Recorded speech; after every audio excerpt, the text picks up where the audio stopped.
Hello again, everybody. This is James Bartley, and you're listening to Bartley's Commentaries on the Cosmic Wars.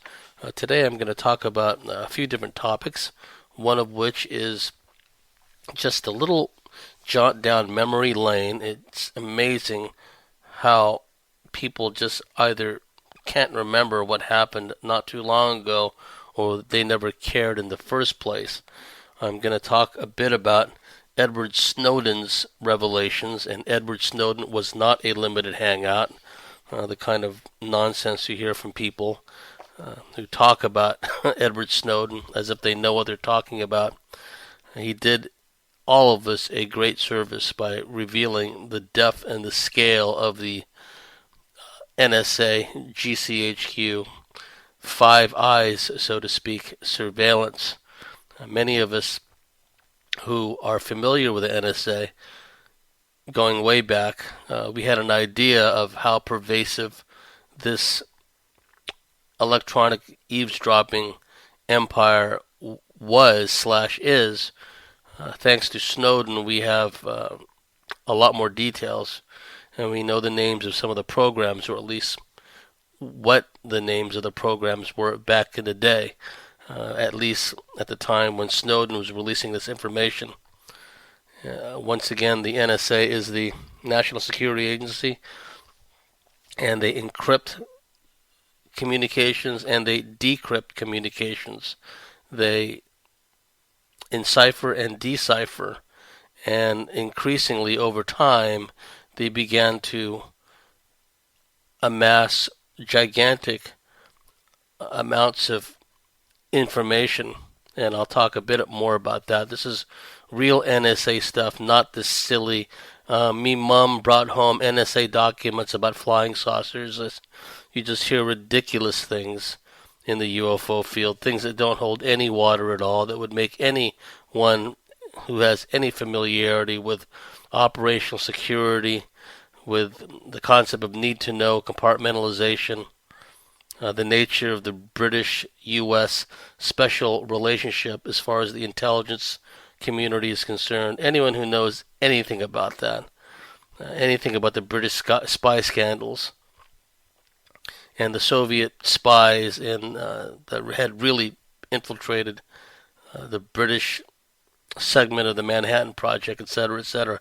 Anyone would know that these notions of British nationals walking around or bringing home NSA documents about flying saucers in the 60s or the 50s is perfectly fantastic. And the only way people would get away with saying such nonsense is because of the general ignorance, quite frankly, of a lot of people these days in the UFO field, in the metaphysical field. The internet has its pluses, it has its minuses. Unfortunately, the internet and the World Wide Web has made some people, I'm not speaking in absolutes here, I'm not making a simplistic generalization, but I must say that it has made a lot of people very lazy. Many people are not inclined to read books anyway, and the internet has made things worse in that regard. I mean, why read a book when you can just do a few Google searches and come up with the information or disinformation, as it were, rather than read a book cover to cover, right? That seems to be the prevailing attitude these days. And so, unlike how things were back in the day, when you would come across people, average person, at a UFO conference, and they would be quite knowledgeable about what the NSA was all about, quite knowledgeable about how secrets were kept, compartmentalization. They would be quite knowledgeable about the key milestones in UFO history. You mentioned Cash Landrum, they would know what you're talking about. You mentioned the Lonnie Zamora case, they would know what you're talking about. You mentioned the Herbert Schirmer case, they would know what you're talking about. Not anymore. That's all out the window now, and people can just pop up and make up these stupid stories, and people nod their head dumbly and just go along with it. Okay? Now, the reason I'm bringing up NSA issues is because, once again, the U.S. government and its erstwhile allies are blowing smoke about the Russians. The Russians have hacked, the Russians have done this, Russian cyber attacks, etc., etc. Just the other day in Australia, the computer systems for all the Woolworths grocery stores, supermarkets, they all went down simultaneously. And the shoppers were told to leave their shopping trolleys where they were and to file out of the stores. And when people wanted to pay with cash, they said, "Oh, no, no, no, we can't do that," right? So everyone had to leave, and then when the story was broken in the media, then the very next story right after it was, oh, about the Russians hacking and doing all this other stuff, implying that the problem with the computer programs and systems which effectively shut down Woolworths supermarkets was due to Russian hacking, Russian spying, Russian subterfuge, etc., etc. I think that things have come home to roost for Putin. I think he now regrets the fact that immediately after 9/11 he called up George W. Bush and was supportive of him. I think that if he had it to do all over again, he would have called Bush right after 9/11 and said, "Listen, dickweed, I know you guys are behind this. Don't try to push your bully boy agendas and plunge the entire world into chaos and warfare. Ain't gonna work. I'm calling you out on your BS right now." I wish he'd done that, because now every time something happens, it's blamed on the Russians. Meanwhile, terrorism is going on in Russia. Russian planes are being brought down. Diplomats are being assassinated. And, all kinds of stuff that's being done to the Russians. But it's the U.S. in classic victim-aggressor mode is the one that's crying foul. There were a number of programs that Edward Snowden released, and just a reminder, Edward Snowden was a systems administrator working for Booz Allen Hamilton, a contractor, works closely with NSA and the CIA, and he, struck the mother lode as far as what the NSA was up to, and he released thousands and thousands of documents and slide presentations, the works, and he shared information about a number of programs. PRISM, PRISM, PRISM was about utilizing the telecoms, all the telecom giants, basically by ordering the telecoms to share information with NSA. And with taxpayer money, the telecoms were paid handsomely for this, and this allowed NSA to access virtually all the information from all these corporations, Yahoo, Google, Verizon, etc., etc.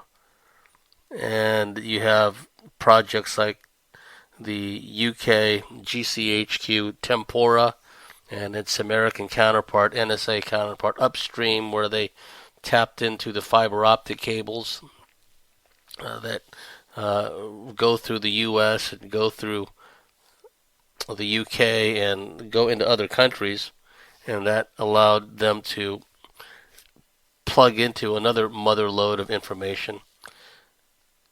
And then we have the OCEO, Offensive Cyber Effects Operations, which was part of Presidential Decision Directive 20, PDD 20, which was issued by Obama.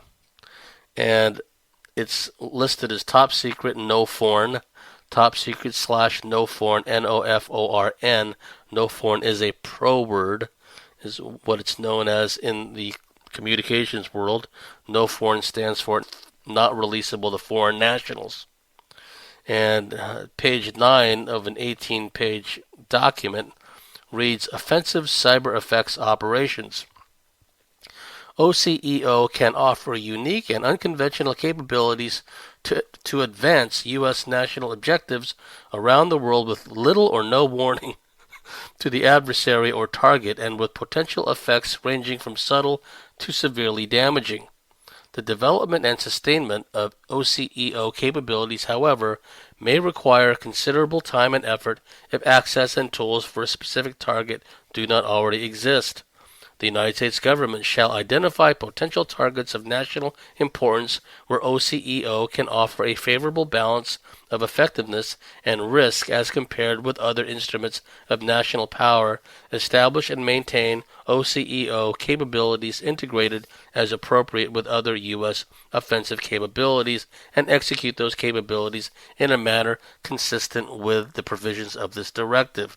And what that means in plain English is these are cyber attacks upon foreign governments, upon corporations, upon private citizens, you name it, with a particular emphasis on infrastructure systems in corporations and accessing as much information from these corporations and foreign governments as possible. And whenever there was a big summit, a G20 summit, one of these big powwows with these various heads of state from the European countries and other places, NSA and GCHQ would target a lot of the foreign heads of state and their entourages and steal all this information. And what's going on now? The U.S. is bitching and moaning about the Russians hacking this, hacking that, stealing. And what's 2018 now? Snowden, at tremendous risk to himself, in 2012, released this. All this information. Offensive Cyber Effects Operations, part of Presidential Decision Directive 20. Okay, I will now read from a book called The Snowden Files, The Inside Story of the World's Most Wanted Man by Luke Harding. And, where is it? Page 139. The Snowden Revelations were becoming a deluge. On Friday morning, The Guardian published an 18-page presidential policy directive, the aforementioned PDD-20, dated October 2012. The document Snowden had revealed to Poitras. It showed that Obama had ordered officials to draw up a list of potential overseas targets for offensive U.S. cyber attacks. Like other top-secret programs, the policy had its own acronym, OCEO, or Offensive Cyber Effects Operations. The directive promised, quote, unique and unconventional capabilities to advance U.S. national objectives around the world with little or no warning to the adversary or target. They call them adversaries and targets. The potential effects, it boasted, ranged from subtle to severely damaging, unquote. The story was a double embarrassment for the White House. First, the U.S. had complained persistently about invasive and damaging cyber attacks from Beijing directed against American military infrastructure, the Pentagon, and other targets. These complaints now look distinctly hypocritical. The U.S. was doing exactly the same.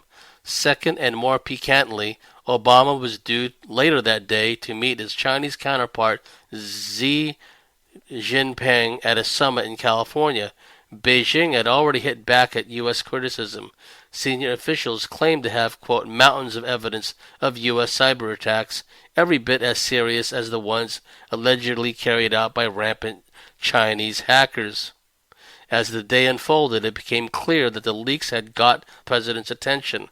The NSA programs helped defend America against terrorist attacks, Obama said. He added that it was impossible to have 100% security and 100% privacy. We have struck the right balance. Yeah, right. So, for the lamestream media that keeps bitching and moaning about Russian hacking and this and that and Russian cyber attacks, STFU already. Snowden came out with proof back in 2012 that that's exactly what the U.S. does to everybody else.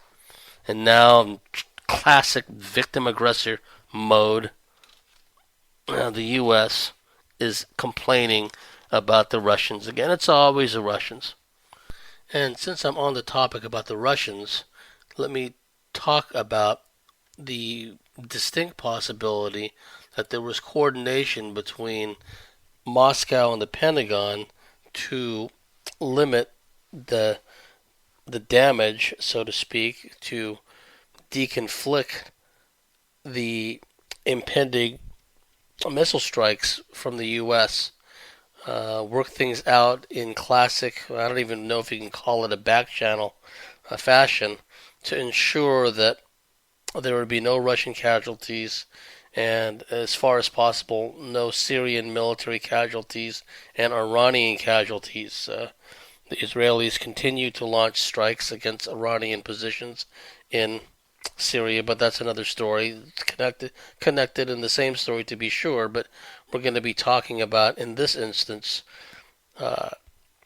the Pentagon's collaboration with Moscow. Now, I should point out, this does not prove, quote unquote, that Putin is, quote unquote, in on it. I don't feel that is the case. The Russians have a long memory. They know that, I mean, the estimates for how many were killed after the Bolshevik takeover, Russians casualties up to 70 million or more. I would think there would probably be more than that. Toss in all the Ukrainians killed, toss in all the people throughout the length and breadth of what became the USSR, the City of London, Wall Street, the Brown Brothers Harriman, all those financial networks made it possible for the Bolshevik Revolution to come into being, and we saw the baneful results after that, after the formation of the USSR, and so there is no love lost between all true Russians and the tribalist collectivists who made that mass starvation through collectivization in the Ukraine, a mass murder in Russia proper and elsewhere. Okay, so you keep hearing this notion that, oh, you know, Putin is in on it and all this other stuff, and I don't buy that, because it does not reflect an adequate understanding of history. Here is an article in one of my favorite websites, unz.com, unz.com, Uniform November Zulu.com, and it's written by Mike Whitney, and the article is Trump's Missile Fiasco. Did the Pentagon collaborate with Moscow on which targets to hit? The April 14th missile attacks on Syria were a politically motivated fireworks display that were largely designed to silence Trump's critics. And remember, Trump is having all this pressure put on him by his masters, Stormy Daniels, the porn star, and then his attorney's office is getting raided, and I mean, it just goes on and on and on. They're just constantly hammering Trump because psychologically they want to break him down and make it so, you know, in order to man up and be a tough guy, he could do something like go along with all this warfare, and also maybe it would benefit his masters if he did have an emotional meltdown, nervous breakdown, because then I guess it'd be even easier to control him. Okay, back to the article. The April 14th missile attacks on Syria were a politically motivated fireworks display that were largely designed to silence Trump's critics. The attacks, which were coordinated with Moscow, did not kill any Russian, Syrian, Iranian, or Hezbollah combat troops. They did not kill any Syrian civilians. They did not impede the Syrian army's ongoing military offensive or roll back any of the recent territorial gains in East Ghouta. They did not destroy any critical infrastructure, nor did they undermine the determination of the Russian-led coalition to continue to prosecute the 7-year-long war against CIA-backed terrorists who are responsible for the deaths of 500,000 Syrians and the displacement of 7 million others. In short, the attacks accomplished nothing except, perhaps, to temporarily mollify the warmongering Western media and their bloodthirsty puppet masters in the foreign policy establishment. And let me get down to the heart of the article, and there are other articles that delve into this as well. the information from a Pentagon probe into the effectiveness of the missile strikes, the top brass is apparently concerned about reports from Moscow that Russian air defenses intercepted 71 of the 103 missiles fired. And, this is a side note, a real problem as far as that is concerned, is that the Syrian air defense systems are relatively obsolete compared to the latest air defense systems the Russians possess. They were actually utilizing older Russian air defense systems, and they still managed to intercept apparently 71 of the 103 missiles fired, when the U.S. has problems shooting down even one missile.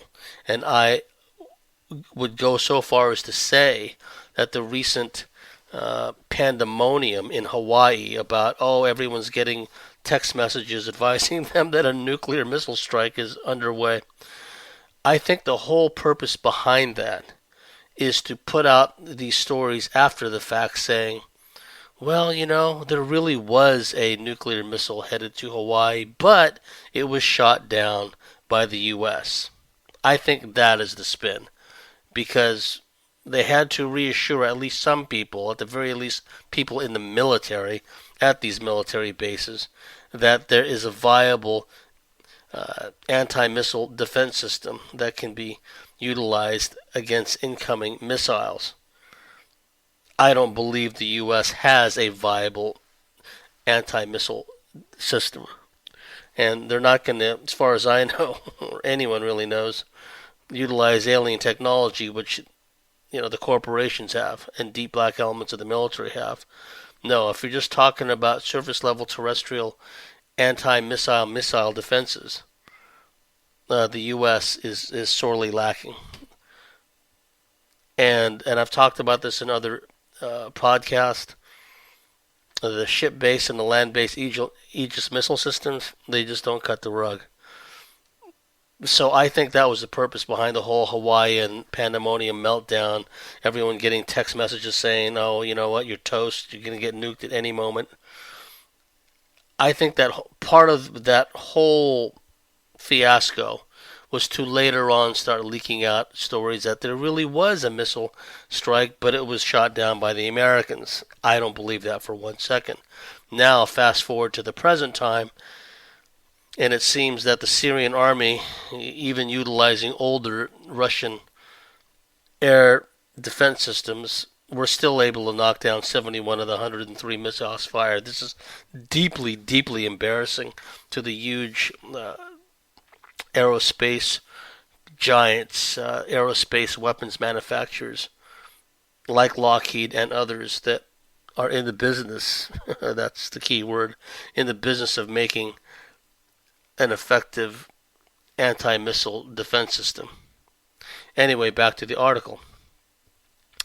Here's a clip from an article at South Front, and by the way, South Front is a very good website about military intelligence issues, current events, etc., etc. Informed sources close to the Pentagon say that the U.S. military is about to launch an internal probe in order to get a true picture of the situation, a real number of missiles which had hit their targets, the reasons behind a minor damage delivered by the strike, and the explanations of how the Syrian air defense forces had been able to intercept a part of the missiles using their old-fashioned air defense systems. And the article on South Front is called Pentagon is Concerned About Results of Syria Strike, Prepares to Launch Internal Probe.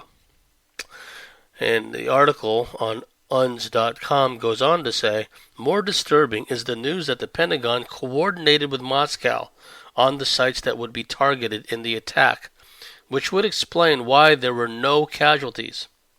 Joint Chiefs of Staff Chairman General Joseph Dunford has denied the charge, but there are numerous claims circulating on the internet that sound credible.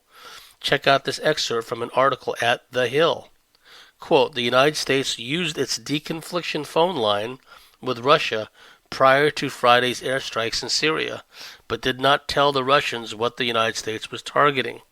The U.S. military's top general said Friday night, quote, we specifically identified these targets to mitigate the risk of Russian forces being involved, and we used our normal deconfliction channels.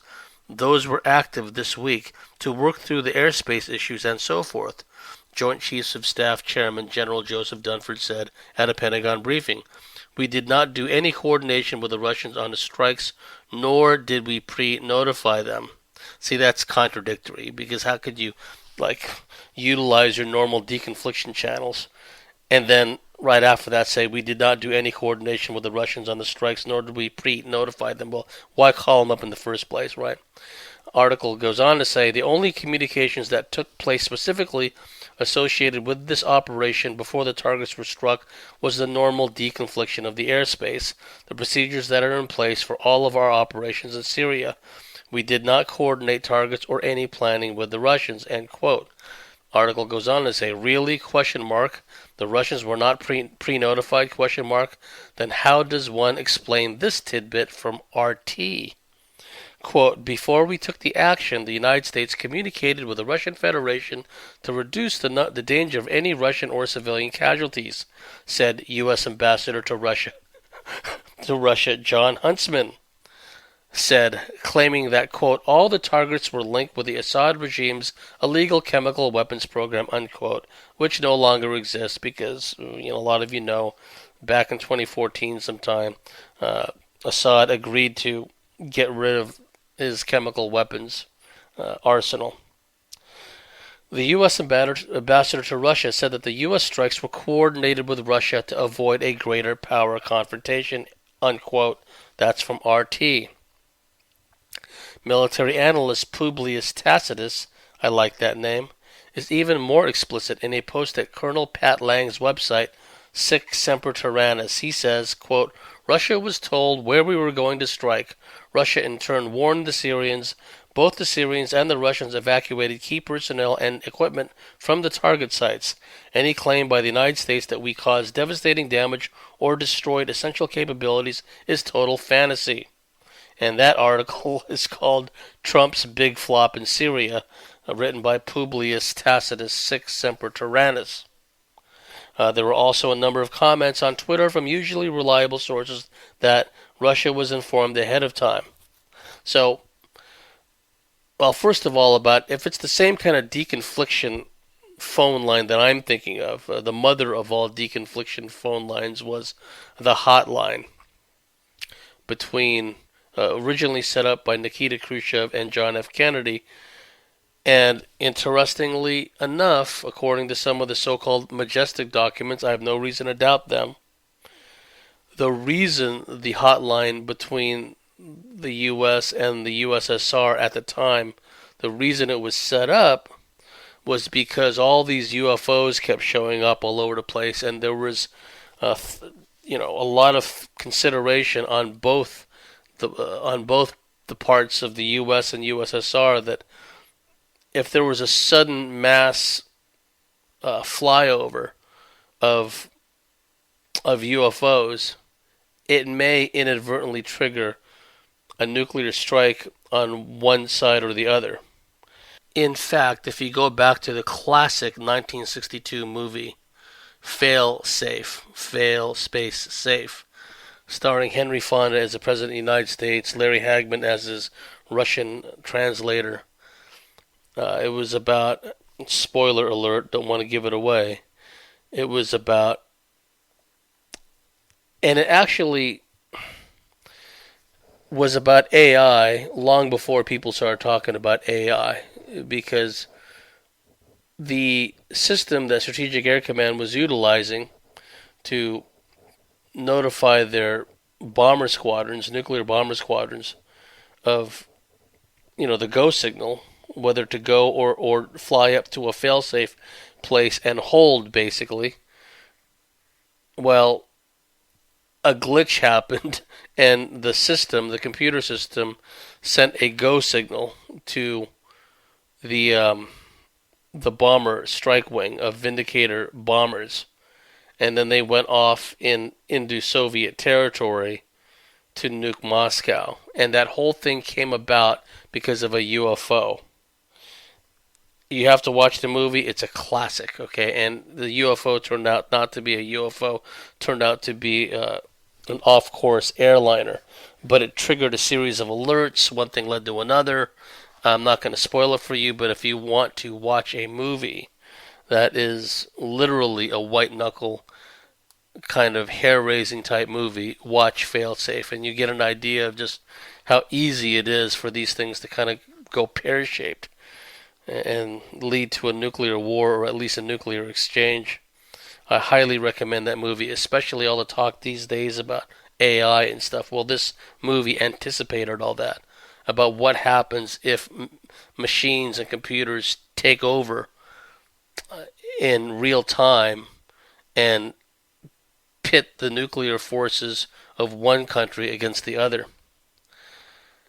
Getting back to this thing in Syria, again, I want to stress, I don't think this is an example of Putin working behind the scenes to create all this fear porn, war porn. I don't think that's the case. I believe that somewhere along the line, cooler heads prevailed. Let's see how long General Joseph Dunford, the chairman of the Joint Chiefs of Staff, keeps his job. Likewise, let's see how long it takes for this. I'm just guessing here, it may not happen, but let's see if they replace the U.S. ambassador to Russia also for the things that he said. It could be an example where a decision was made at some level, certainly at the level of the chairman of the Joint Chiefs of Staff, the highest ranking U.S. military official, to deconflict. Okay, well, we're going to go ahead and do this launch. Just make sure you get your Russians out of there, and get the Syrians out of there, get the Iranians out of there. We're just going to basically attack empty bases. We're just going to attack old, discarded sites, airfields, whatever the case may be, right? But that may not happen a second time. The Russians have already made it clear that if Russian personnel are killed in Syria, they will retaliate. They will attack the source of the strikes, whether it's U.S. naval vessels, whether it's a land-based installation, whether it's aircraft, whatever the case may be. And the person who said this was no less than the highest-ranking member of the Russian military, General Valery Gerasimov, chief of the Russian General Staff, right? So, in our example, if a U.S. guided missile destroyer in the Eastern Med launches a missile strike and a single Russian is killed, right? Well, the Russians are going to go after that guided missile destroyer, and they're going to hammer it with their standoff weapons capability, also known as over-the-horizon weapons capability. There will be missiles sent from far away that will just hammer that warship, and there's not a whole lot they can do about it. So I think that deconfliction was the order of the day, that Trump, in a moment of weakness, being pressured from all sides, the manipulators around him jerking his strings, and he went ahead and gave the order, but cooler heads in the system prevented things from completely unraveling, and I'm glad about that. So let's see how this plays out. Hopefully this is just a one-off. I wouldn't put money on that. As we speak, a carrier battle group, the Harry S. Truman carrier battle group, is heading out to the Eastern Med. That's not very good, because if they decide to do something to escalate this war, chances are the sailors and the Marines that are on those naval vessels are going to be the ones that bear the brunt. Always remember that the powers that be want this war to happen at some level. There are factions that seriously want this war to take place. The Israelis want the U.S. military to do their fighting for them again. And they have to do everything possible, these people within the system, to stop that from happening, because things can quickly unravel. Again, I just spoke moments ago about back in 1962, that movie Failsafe postulated a possible thermonuclear confrontation between the U.S. and the USSR, all because of computers making decisions on their own, because of false go signals being sent or incorrect go signals. So let's keep all that in mind. At any time, this can go pear-shaped. So let's hope it doesn't happen. Another thing about the standoff weapons capability of the Russians, it's been proven. They've hammered the ISIS, ISIL, Daesh, whatever you want to call these crazed jihadis. They've hammered their positions in Syria with pinpoint accuracy from thousands of kilometers away.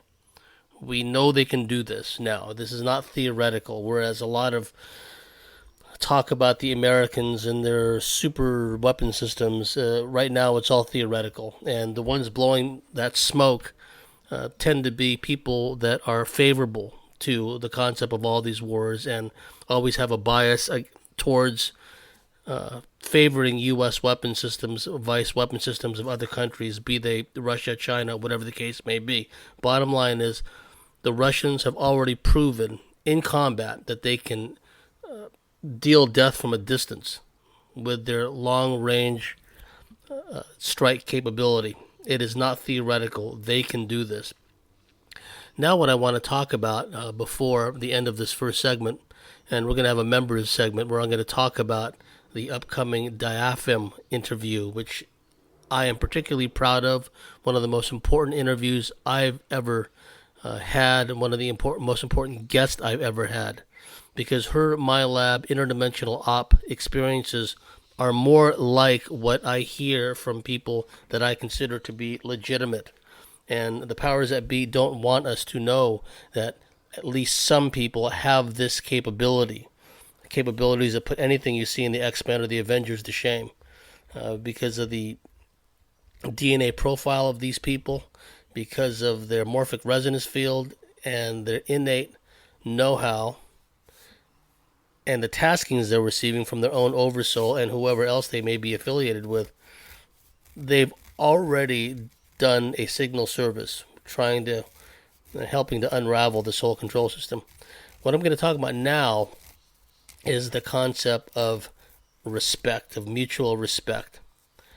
Back in the day, I didn't always agree with other people's perspectives, but we always kept it cordial. I didn't always agree with what Barbara Bartley said. I didn't always agree with what Candy Turner said. I didn't always agree with what Evie Lorgan said. And likewise, they didn't always agree with what I said or believed. But we respected each other. We kept cordial. We respected what each one of us brought to the table. We respected the knowledge base and the know-how, the skill sets that we brought to the table. We looked for topics with which we agreed with instead of looking for things to divide us. And we kept it at a mutually respectful level, which you don't see nowadays, right? So, if they ask my opinion about anything, I would give them my opinion. And sometimes I give them an earful, and it was up to them to accept it or not. And it was fine with me either way. And likewise, if they told me something which I didn't quite agree with, or I believe part of it, it was up to me to make that determination, whether I took some or all of it or none of it on board. But still, to keep things at a cordial level, okay? Respect. You always see this in the mafia movies. Respect. It's about the level of respect, right? But in our field, what we do, it's important to have that mutual understanding, mutual level of respect with the people that are really part of your peer group. I'm not talking about the ones who basically are wannabes, want to crash the party and act like they know everything and act like they're players in the field, which they're not, okay? Because the real players will see right through them instantly. I want to talk about a particular type of programming that the aliens and their minions, or hybrid minions, have been doing. One thing I've noticed, and one thing that my colleagues and I have noticed, is that these entities, they're dogmatic in the extreme. And there's a number of different scenarios which we can describe, but in general, it goes like this. You go to sleep, and then you find yourself in some astral dreamscape scenario. And these ETs, oftentimes they're behind the scenes, but sometimes they're there, and they think that they can use their mind control, use their astral dreamscape manipulation techniques to project images in their place to make it seem as if they're not there. And then what they do is they put you through a scenario, and you buy into the scenario in a virtual environment with the intention, I believe, that you wake up, and it's very subtle, but they've changed your thinking on certain things. They've changed your beliefs on certain things. They've changed your thinking and beliefs at a subconscious level. Now the thing is, and this happened with myself, this happened with friends of mine, when we catch them in the act, nope, ain't falling for this. Sometimes the ETs will pop out and they'll make you go through the whole thing again. They'll make you go through the whole scenario again, just start from the beginning. And then when you catch them again, nope, ain't falling for it, this is BS. And then sometimes ETs will get mad and they'll put you through the scenario again.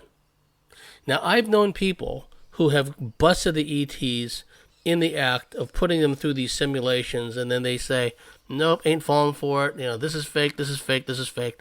I've even known of cases where my lab interdimensional operator buddies of mine have actually changed the scenarios of these things, where they would have an aggressor team, a team on defense, and then there's supposed to be a scenario where one side attacks the other, but my friends would catch them in the act, wake up some of the other people that were part of this scenario that were likewise being programmed, likewise being manipulated, and say, no, we're not going to do it their way, we're going to do it this way. And then they get everyone else to go along with them and radically change the scenario, change the outcome of the scenario in a way that's totally not favorable to these beings and the agenda they're pushing. And sometimes they will use their hybrid minions that are here on the surface, blowing smoke. I call them disempowerment agents, not just disinformation agents, but disempowerment agents, because if you listen, and you don't even have to really listen closely to their message, but if you just take the time and just bite your tongue and just tell yourself, okay, they'll stop talking eventually, right? Because some of these people, it's like a TV infomercial, just how often and how long they go on. But some of these types are utilized by their Draco reptilian ET masters in these scenarios.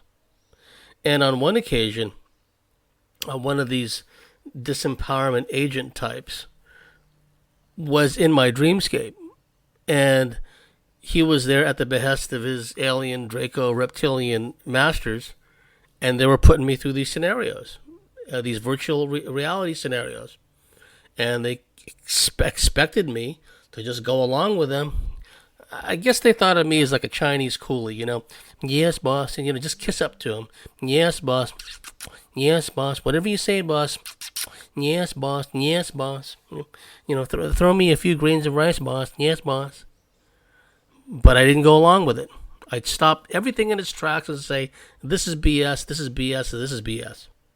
And in this instance, instead of like an ET coming to you and, coming to me and then touching my forehead or my third eye or something, to try to trance me out and then put me back, to the beginning of the scenario, rewinding essentially, right? This time, instead of one of the ETs doing this, it was this disempowerment agent. No, James, you got to start over. You didn't do it right. You dysfunctional, spiritually unevolved retard, you. You didn't do it right. Start over. Okay, so I play along. And then I go through the scenario, then at a certain point I go, nope, this is all BS. This is fake, this is fake, this is fake.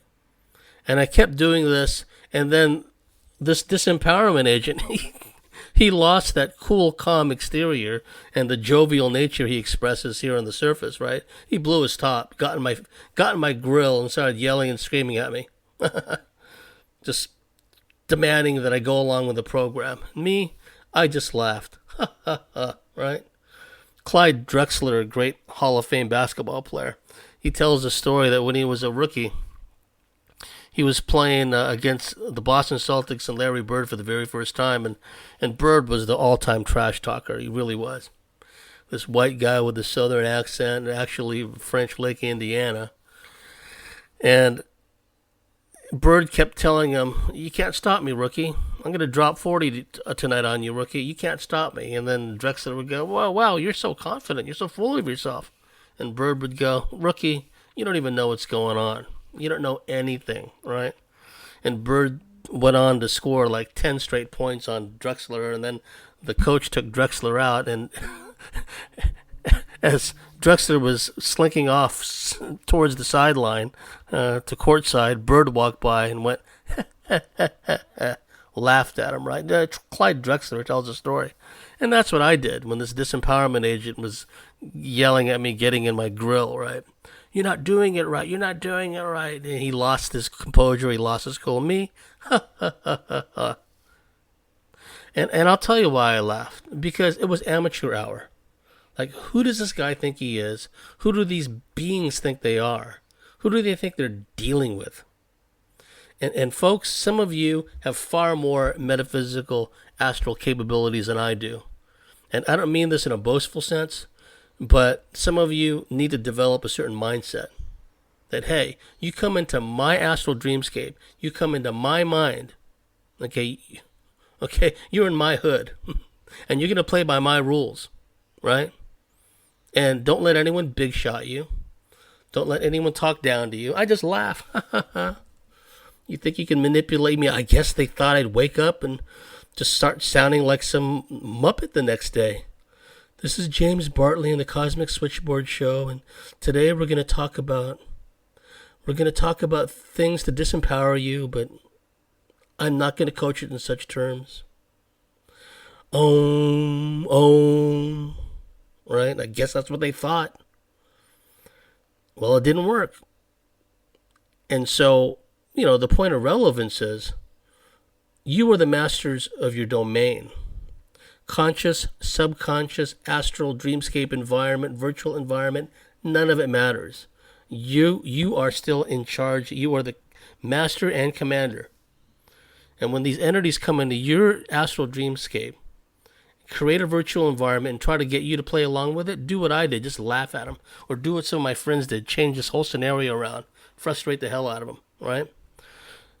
And now we'll bring this segment to an end. I'm going to talk about in the members only section the upcoming parts of the upcoming interview with Dhayaphim. I'm going to talk about it from the standpoint of what I've heard from others who've told me similar stories. The difference is that Dhayaphim agreed to be interviewed. She retains an astonishing amount of conscious memory. No matter what dimensional state she's in, no matter what vibratory state she's in. She's pulled off hostage rescues, rescued people, whether it's from this dimension, this reality, or another.